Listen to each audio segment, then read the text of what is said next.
Fala pessoal, bom dia. Quinta-feira, 4 de junho de 2026 e começa mais uma edição do nosso Adjudícia News. E se você é advogado, registrador, tabelião, estudante ou está cansado de ficar naquelas filas intermináveis do judiciário, vocês estão no lugar certo. Então, acomode-se em sua cadeira, prepare-se para mais uma edição do Adjudícia News e hoje vamos falar sobre a proteção patrimonial das mulheres no cartório, o fim da segunda chance de imóveis financiados, a regulamentação de guardas de pet em casos de divórcio e até uma baita de uma chinelada da justiça contra vendas casadas em créditos rurais. Então chega de conversa fiada e solta a vinheta.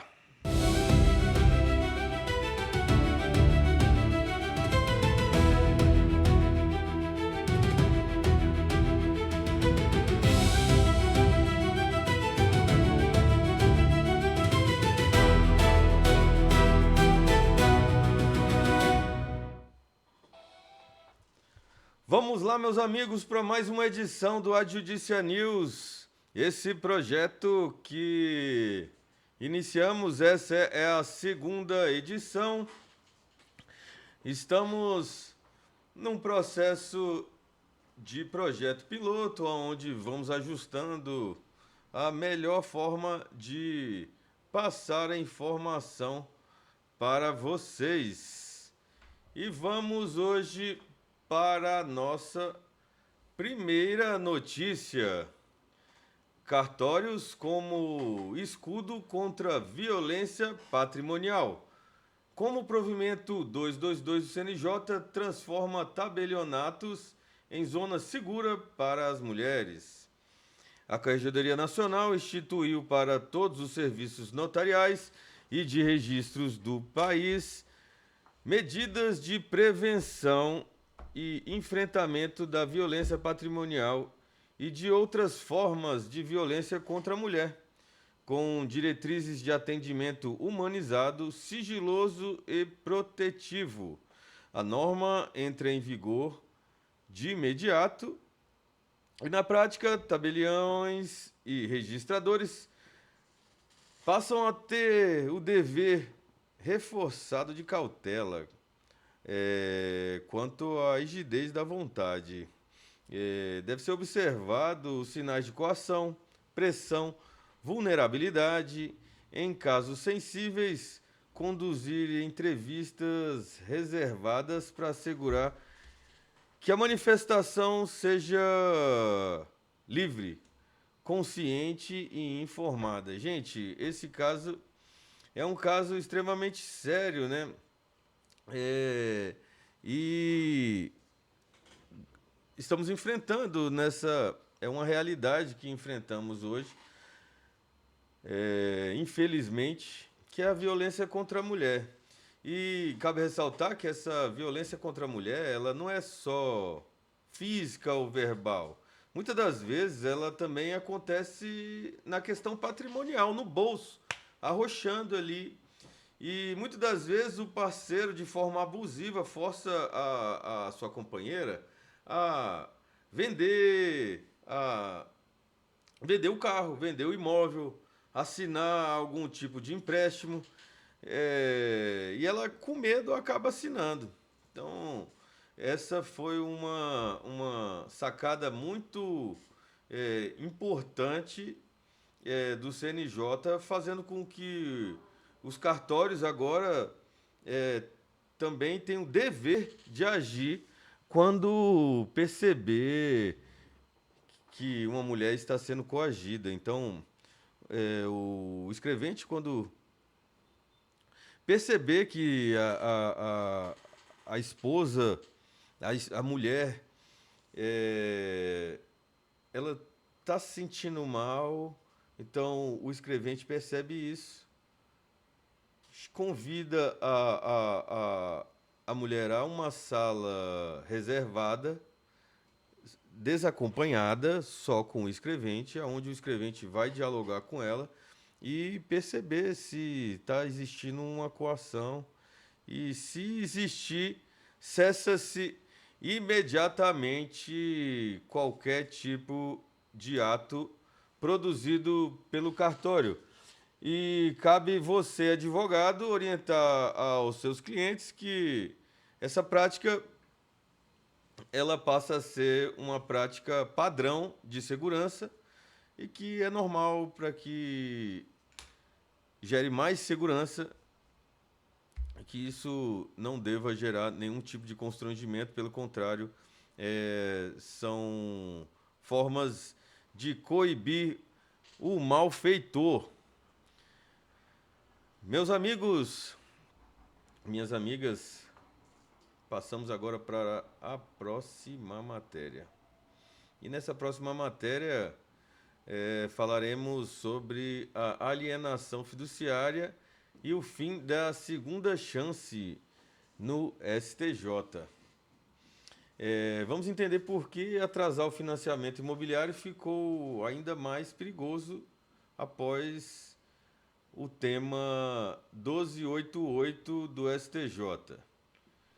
Trago-lhes a matéria. Em recurso repetitivo, em tese vinculante, a segunda sessão do STJ fixou os efeitos da quitação do atraso do financiamento imobiliário com alienação fiduciária, separando o que ocorreu antes e depois da Lei 13.465 de 2017.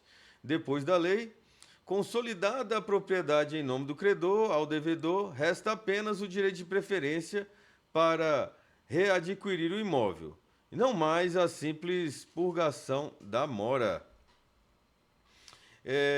O que falar dessa tese, dessa matéria aqui que a gente trouxe?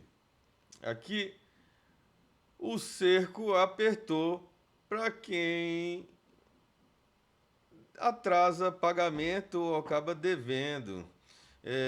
Quando você adquire um imóvel pela alienação fiduciária, o bem ele é do banco, até que você pague a última, a propriedade resolúvel. E quando você atrasa essa prestação, o banco ele tem um procedimento conforme a lei de alienação fiduciária, ele notifica o devedor e se não purgar, se não quitar a dívida, o devedor não quitar essa dívida, o banco ele toma a propriedade para ele, toma posse, porque a propriedade ela vai sendo transferida conforme pagamentos. E esse procedimento chama-se consolidação de propriedade. Antes da lei, as pessoas que eventualmente deviam entravam na justiça alegando suas ponderações quanto ao pagamento em atraso, e mesmo que eventualmente o banco já tinha purgado ou tomado a posse, consolidado a propriedade, muitas das vezes o juiz concedia a forma de pagamento dos atrasados e restabelecimento da posse. Mas com o tema 1288, a lógica mudou. O que acontece é o seguinte: consolidou a propriedade no RI, o devedor não tem mais direito algum sobre o imóvel, a não ser o direito de preferência.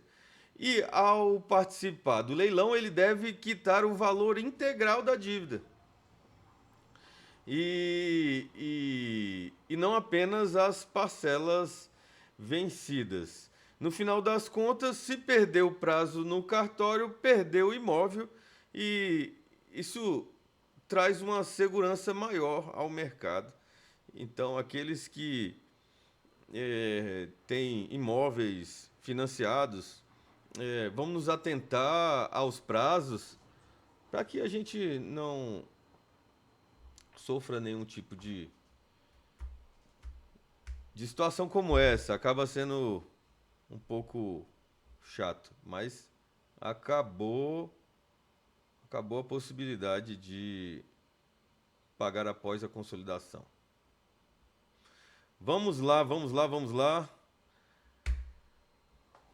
Para você que tem o seu animalzinho de estimação, seu pet, guarda de pet agora se resolve no cartório. Olha que novidade. A Lei 15.392 de 2026 abre espaço para regulamentar a custódia do seu animal diretamente na escritura de divórcio. Publicada no Diário Oficial da União em 17 de abril de 2026, a Lei 15.392 de 2026 disciplina a custódia compartilhada de animais de estimação na dissolução de casamento, né, no divórcio, ou na dissolução da união estável. Sem acordo, o juiz determina o compartilhamento da custódia, a divisão equilibrada das despesas, claro. E para atividade notarial, a escritura pública de divórcio ou de dissolução ganha mais um objeto de deliberação, ou seja, tem mais uma cláusulazinha onde se coloca-se o período de convivência, a responsabilidade, a divisão das despesas, enfim, trata toda essa parte com muito carinho. A gente sabe que antes da lei, o Código Civil tratava nosso animalzinho como coisa, meros objetos. Mas na vida real é diferente, né? Quem teve um cachorrinho, um gato, enfim, periquito, qualquer tipo de animal que traz um sentimento de amor, a gente sabe que ele não é só um animal de estimação. Ele faz parte da nossa família, passa a ser um membro. E agora, com a normativa, quando um casal se separa, ele participa-se em escrituras públicas as convivências, os gastos. É, essa decisão, essa lei acaba sendo muito importante porque muitas das vezes essa temática ela ia para o judiciário e no final das contas nós do extrajudicial entendemos que situações como essas cada vez mais tem que ser tratada em serventias extrajudiciais, especialmente nesse caso aqui, tratar o nosso animalzinho com muito carinho e em caso de um divórcio, uma dissolução, organizar essa convivência passa a ter grande relevância. Então, mais autonomia e menos processos judiciais, especialmente nos casos de pet. Agora, para a galera do agro, Justiça chuta o balde contra a venda casada no crédito rural. Banco é condenado a devolver mais de R$ 100.000 a produtor por empurrar seguro. Aquele seguro obrigatório, aquela conversinha. A venda casada de seguros durante a contratação de cédulas de crédito rural é uma conduta abusiva e gera a obrigação do banco devolver o valor ao cliente. Com esse entendimento, o juiz de Itapuranga, estado de Goiás, determinou que uma instituição financeira restitua o valor debitado da conta de um produtor rural. O autor alega que a liberação do crédito era condicionada à contratação compulsória de seguros, um penhor rural e vida, totalizando 102.280 mil reais, sem que lhe fosse dada a opção de escolha de outra seguradora. O magistrado aplicou o Código de Defesa do Consumidor e o tema repetitivo 972 do STJ, determinando a devolução simples para valores pagos até março de 2021 e em dobro por valores pagos após essa data. Então, amigos do agro, abram os olhos e os ouvidos agora, porque essa decisão aqui vale ouro e acontece em 9 de 10 bancos. Então, sabe aquele crédito, você produtor rural, que vai até o banco para procurar um financiamento para sua lavoura, para o maquinário? A gente sabe que o agro custa muito caro e através desses créditos rurais, e ao chegar ao banco, o gerente, meu amigo, seu crédito foi autorizado, mas para que a gente consiga concluir, preciso fazer um segurinho, seja um de vida, um penhor, enfim, algum tipo de seguro. Na realidade, o banco ele pode até exigir o seguro, ele não pode exigir que o seguro seja fechado com eles. E, mediante isso, o banco responde pelo Código de Defesa do Consumidor, conforme a súmula 297, e nesse caso aplica-se a tese vinculante, tema repetitivo 972. Então, você, produtor rural, fique atento, fiquem de olho aos contratos de financiamento do agro, viu, pessoal? Para que você não gaste mais do que aquilo que você realmente quis contratar. E agora, para fechar nossa edição de hoje, um giro relâmpago pelas corregedorias estaduais, e trago aqui algo simples, porém importante. A Corregedoria do Estado de Minas Gerais, através do provimento conjunto 161, passou a admitir a dissolução de união estável em cartório, mesmo com filhos incapazes ou nascituro, desde que a questão de guarda e alimentos já tenha sido resolvidas previamente em juízo. Essa decisão,